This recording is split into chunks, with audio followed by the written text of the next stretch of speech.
topic is language storage and access. The book source is Psycholinguistic, a research book for students by John Field. So at the first, we have to know what are the meanings of language storage and access. Language storage is how words are stored in our minds in relation to each other. And for language access is how we reach a word when we need it. So what are the goals for this topic? Number 1 is examine evidence of how words are stored and examine models of how we manage to retrieve them.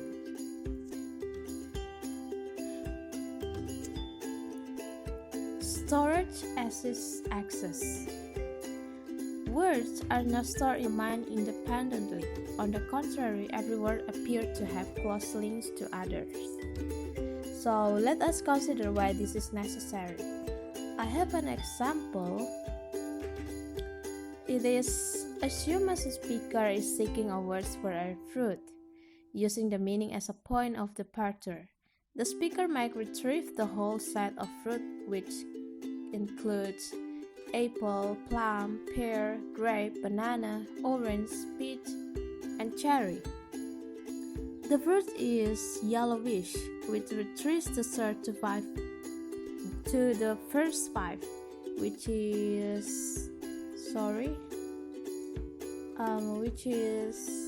banana, and it is roundish and of medium size, which limits us to the first 3, which is pear. So far, our speaker has only tried to access the word through meaning, but the word can also be found through its forms. The speaker has associated the sound air with the word that is being sought. This would provide a different set of words.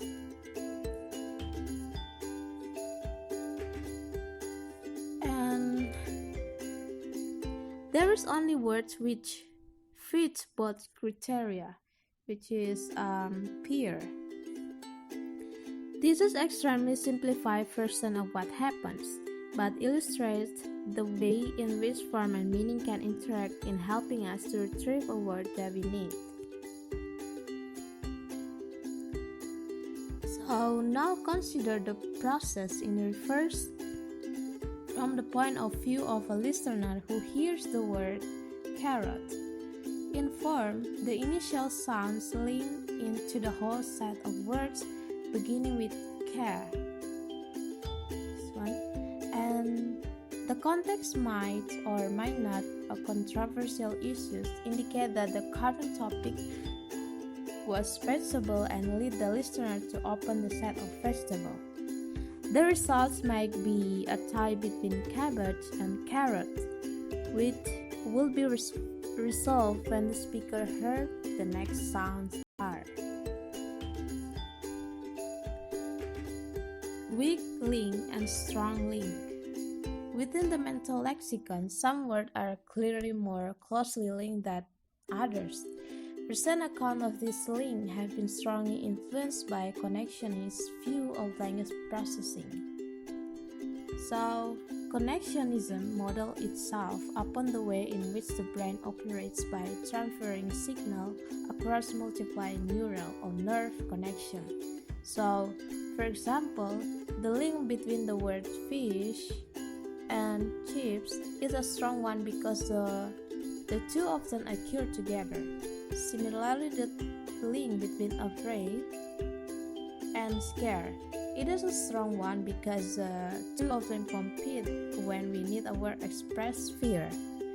So for example, a link exists between fish and river or afraid and calm, but it is not the same strength. The notion of connection strength is useful because it accounts for frequency. The words we use more are the ones that are easiest for us to retrieve. This is because the connection to them are not more often used. We have to remember it. And the next is collocation. We, we retrieve certain words together because they are so closely connected. We talk about a happy smoker, and we never say a large smoker or a compulsive smoker. Spreading activation. If you have just recently seen the word doctor, you will recognize words such as patient, hospital, or medicine more quickly as a result. So the idea is that activation, or think of it as a kind of electrical impulse, runs along the connection which link the words in our mind. So for example, when we see or hear the word doctor, it triggers off a reaction which light up words which have close connection to doctor.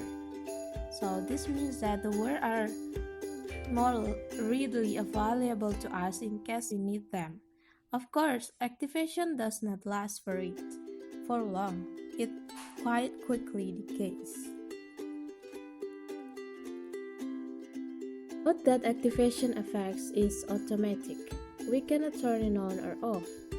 So for example, when we read the text with the title Camels, your reading will benefit from two distinct processes. Number one is spreading activation. So when we see the word camel, what comes to our mind is desert, sand, and this is help us to recognize those words more quickly if they occur.